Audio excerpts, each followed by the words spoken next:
very important to us. We are putting some of these investments in areas that are of necessity. Our education system was collapsing. We've had to enhance the budget to our education system because 23 of our 40 public universities were at the verge of bankruptcy.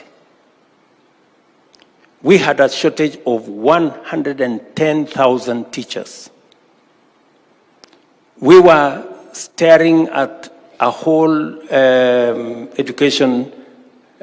competence-based education system that was not adding up.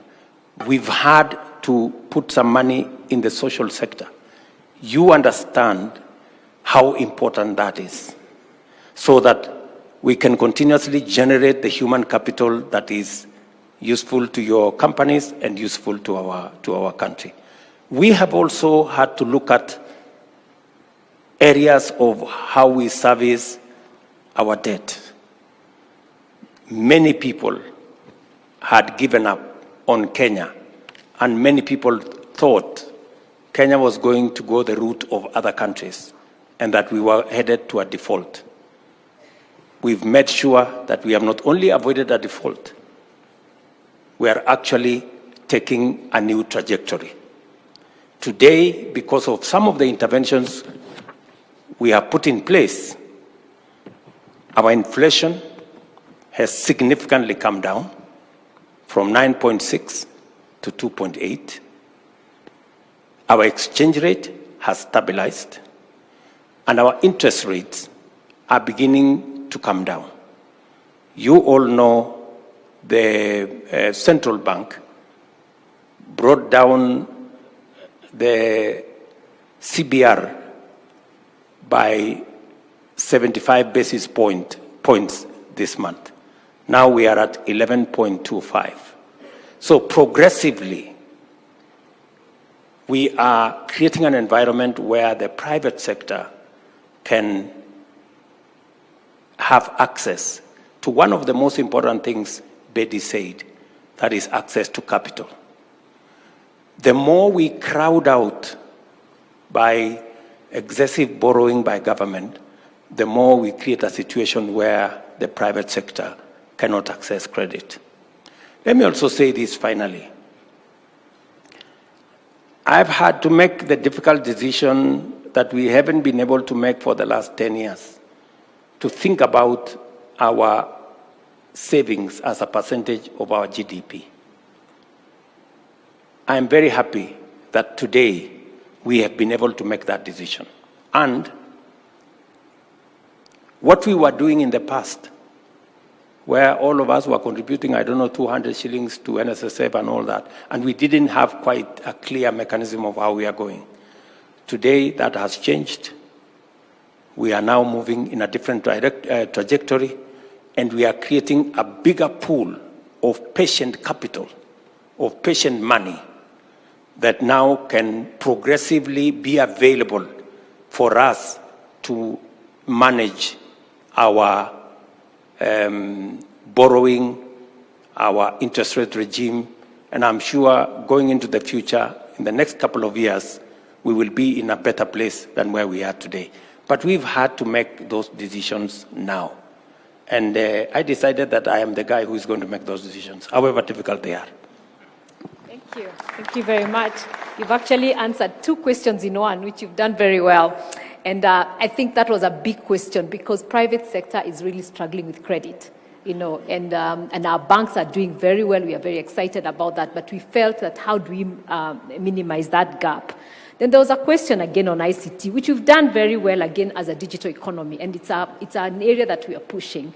And even as KEPSA, we are actually incubating the BPO sector right now, so that the BPO the whole sector, all those associations and all the members can come together as an association, and we are helping incubate them that they can grow. But the SMEs feel that they're not understanding what the plans are, especially for emerging tech startups. We're starting to see taxations on digital products, and the tech startups are wondering, then how will we emerge? How will we become the Microsofts of today with this kind of environment. And so the question is, how do we protect the tech startups as we grow our digital economy? The tech space is a very important space to us. In fact, it is one space that I have really worked hard to make sure that the creative economy is built and is monetized. Many young people in that space did not have access to the monetization instruments. I had to negotiate with TikTok. I had to negotiate with Facebook. And today, Kenya is among the 4 countries where creatives in that space can actually be paid or can monetize that space. And the monetization of that space, some of those people in that space today earn $1 million shillings. You know that? I do. So the question we ask them is, a person earning 20,000 in Kenya or 30,000 pays tax. If you earn $1 million shillings, isn't it just correct that you contribute something to the tax kitty? And especially when we have enabled you to achieve that. I think that makes sense. At least to me, yes. Makes sense. Because, and we have put enough threshold so that we don't tax the small guys. Number 2, we now have a startup bill in Parliament that will now provide a whole legislative framework for the growth of our startups. And in fact, the Kenya Innovation Agency is spearheading that effort. And to be able to give it impetus, that Kenya Innovation Agency was lost somewhere between the Ministry of Youth, the Ministry of ICT, because it had too many things it was doing. I decided last month that I will incubate that Kenya Innovation Agency in my office so that we can work better and provide an environment for the ICT ecosystem, starting with a startup bill, a startup fund, so that we can grow our small innovators into the M-Pesas, into the Microsofts of this world.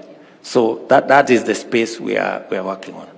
Your Excellency, you'll be very proud to know that when Honorable Sakaja was in Senate, this is when we worked on that bill, and we are looking forward that Parliament could speed it out. We really worked hard to get it out of Senate, and Honorable Sakaja was very instrumental. I think it's now in the final stages in Parliament. There were some amendments that were carried out last week, and I'm confident that in the first quarter of next year, we should have a startups bill that will address all the concerns you have said about the digital ecosystem and the innovators in that space and how we will support them to experience the journey towards being serious companies. That would be excellent. And my final question, in the interest of time, we're looking at the global environment, the changing global environment. And one of the sectors that is affected a lot when the supply chains are affected by wars and all other logistics is the manufacturing. And we are feeling the pain as manufacturers because of all those changes.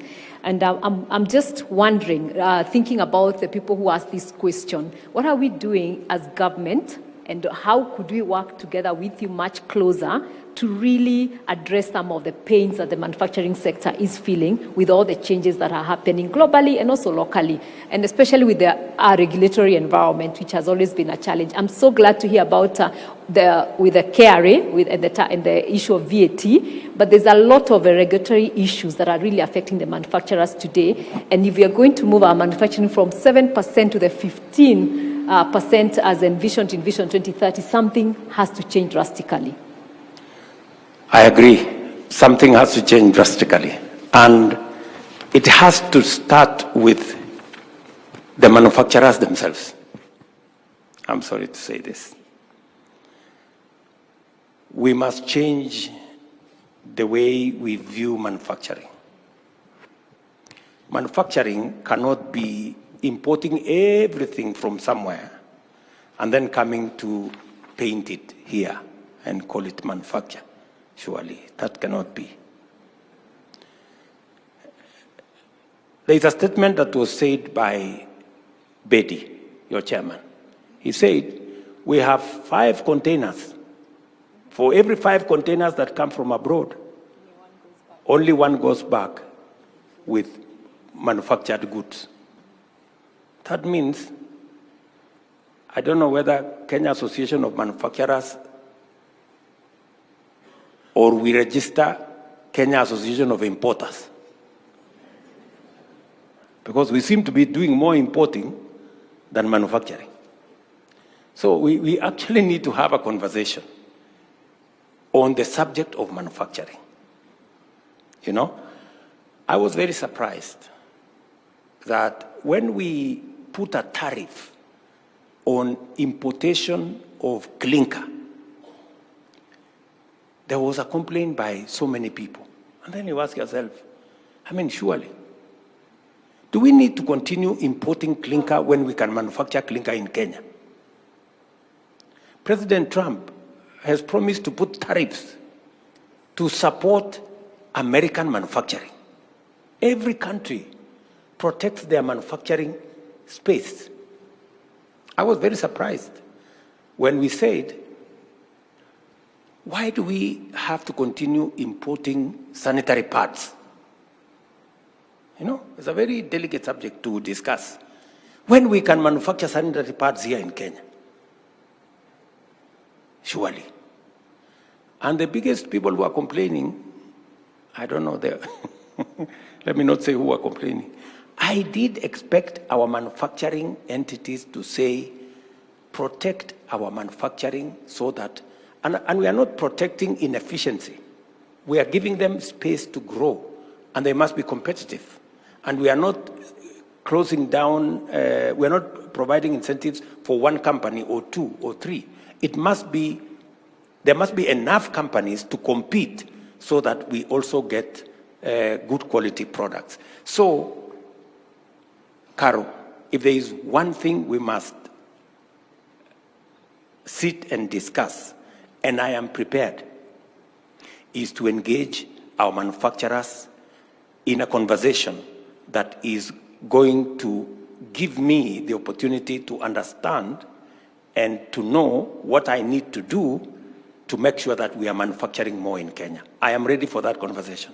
And I am ready to make whatever decision that has to be made to promote locally produced products in Kenya. Because that is the way we are going to create, that is the way we are going to create jobs. That is the way we are going to create wealth, as Anyang' Nyong'o said. If we use local products, local raw materials, whether it is for clinker, whether it's for steel, whether it is for leather, whether it is for textile, you know, because we are exporting a lot of textile products from Kenya. We're among the largest importers to the US. But unfortunately, we are importing cotton from elsewhere. And that is why I have a very robust plan and program we have rolled out on cotton manufacturing in Kenya. I am happy. I had a conversation with Professor Anyang' Nyong'o on what we are doing around the cotton space, the governor of Busia, the governor of Elgeyo Marakwet, and all the other cotton-producing counties, because it cannot be the case that we are importing even products that we have raw materials to produce in Kenya. Caro, I mean, it's just the right thing to do. And please, the Kenya Association of Manufacturers, I am open. I'm ready to have the first meeting with the Kenya Association of Manufacturers in January. We can start the first meeting in January so that we can all agree how we are going to move things into the future. Thank you very much, Your Excellency. I think we'll make sure that that meeting happens, and all the other small manufacturers, because, you know, we have a lot of SMEs who are also there. So we'll coordinate everything and make sure that it happens. And know a lot of the issues are under regulatory, but I think those are things we'll discuss. But the other thing, Your Excellency, you'll be proud to know, we just launched about 2 weeks ago our roundtables with the regional economic blocks. So that way, we're also engaging the economic blocks of the counties on these same roundtables and making sure that, because that's where the businesses are, this is where the raw materials are, so that by the time we are coming to you, we have established and made sure that everything is done at that level, at the county levels and all that. So you'll be seeing a lot of that happening from next year. I don't know if you want to take any question. I can take one or two. One or two questions? Okay. There is a lady there. Maybe, and Derek will take one gentleman.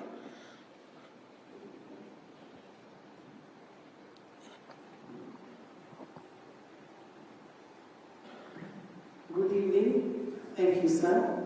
It's Ruto, and I'm in manufacturing within value addition space. And I just want to and ask. I have gone to several establishments, and this is just a personal thing. You know, when you see the king, you ask the king for something. And I have gone and I have dropped my locally manufactured products at Western Hotel. And at Western Hotel. And the chef has approved it. However, I have not yet received, because whatever it is that I have been able to give, the chef has said yes, but the bureaucracy sometimes within the system can be very discouraging, because here we are talking about promoting local products, promoting local manufacturers, but yet when we go to the ground, people within the offices, they become stumbling blocks in order for us to be able to to penetrate. So my question to you, sir, is, so my business is Too Much Sauce. That's the name of my business. And we make locally manufactured products such as sauces, marinades, and I want that job. Thank you. Thank you very much, my dear. That question actually should be answered by Carol. Because the establishment you have said is private sector. I run the public sector. Caro is the one. Why do we have bureaucracy in the private sector? Thank you very much. So let's ask a sector question, then but it's true. I think we are learning bad manners about bureaucracies, and we need to show by example. And I think we'll start doing also self-regulation. We have the associations within. I mean, we have the hotel keepers who are our members here, and those are some of the questions we'll be taking to them to start doing self-regulation within their establishments, within the subsectors. Very good. So those people in the hotel keepers, they're called what? The Hotel Keepers Association? Yes, the association should answer that lady. Why Western is not, has bureaucracy. Any sector question? Sector-wide question? There's a gentleman there. Okay. Thank you so much. My name is Tom Onditi. I am founder, rather Gen Z founder. And I have a question regarding access to government procurement opportunities. So, in our space, we've realized that for these opportunities, for you to get as a young founder, it's very hard, because you realize that it requires a lot of documentation. Specifically, okay, my biggest problem, let me say from my standpoint, is the requirement of financial documentations which maybe you don't have. And that has become really a big challenge to people in the SME space, specifically young founders. I don't know if it is something that is followed to the latter, because many a times it becomes so competitive, and even for those that are marked AGPO, it's very hard for you to get. Thank you. Thank you very much. Competition is the name of the game. You know, any procurement process need to have competitors. The reason why we ring fence certain items for ACBO, that is for young people, for women, and people living with disability, it doesn't mean that they automatically, a person automatically gets. There is still competition in there within that ecosystem. There will be more than one person, more than one young person competing. There will be more than one woman competing. There will be other people competing in that space. And of course, because standards have to be set, you have to meet the criteria for that procurement. Maybe the question you are asking me is the criteria too onerous for most young people to meet? That's a conversation we can have so that we can see if the criteria is too onerous, locking out almost all the intended beneficiaries. That is an exercise we can interrogate, and we have made it a policy decision as part of our contracting, performance contracting, to make sure that every accounting officer of a government entity must demonstrate how they have met the 30% procurement for ACBO, people living with disability, women and young people. But that is an exercise I am willing to interrogate more and to listen more to your views and your suggestions.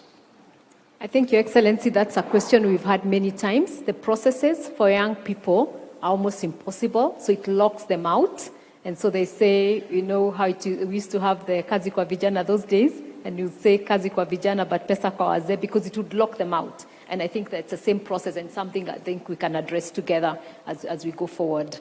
I think we'll end there because of interest of time, but Your Excellency, before you sit down, because we never got to listen to the big panel, I just wanted to introduce to you, and maybe they'll just stand where they are, except for Mzee Manu, who is the founding chair of KEPSA. So for him to be here as we celebrate 20 years, you know, for me it's the most exciting thing. And I really, and he's been a mentor. I think if there's anyone who showed me the ropes of getting to government offices has been Dr. Manu Chandaria, and I really appreciate him. But the others who I'll just mention very quickly, just to stand, they were going to tell you a bit of what their reflections were, and I know we'll be doing it in the course of next year as we go along. Ambassador Dennis Awori, Engineer Patrick Obath, Mike Eldon, and Lee Karori. I think he prayed and you saw him, those ones. And then just a representative of the partners who are also going to say a few words at that point, and who have worked with us over the years. Let me start with Dr. Wilfred Kiboro. Nation Media have not only supported us as being a partner even as we worked towards this, and really highlighted it and really told the country what we are about and what we are going to be doing today.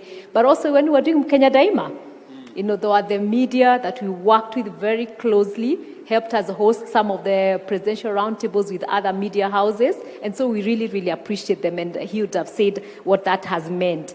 Then Mr. David Bear, who is the CEO of Trademark.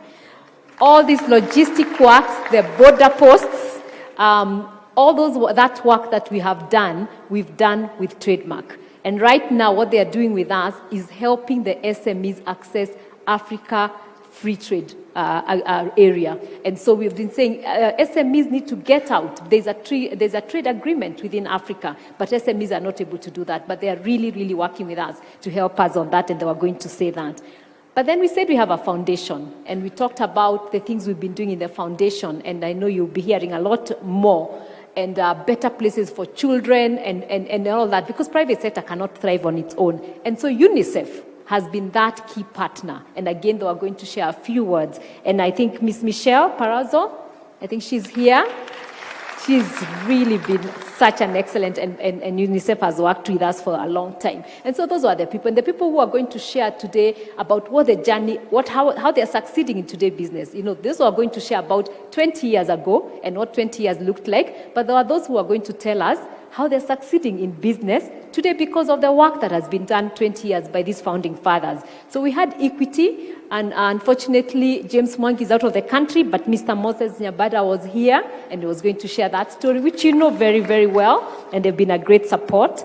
And then we have John Kashora from NCBA, again, who's going to share that story of success and what that has meant. And then Sheila Masinde, Transparency International, and the work we've been doing around that governance area and working around corruption and all that. Is she here? Or she's left?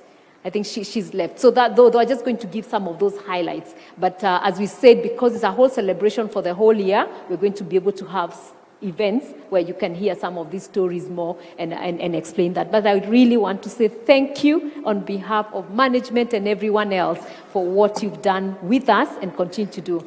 This year alone, as the President said, we've had 3 roundtables.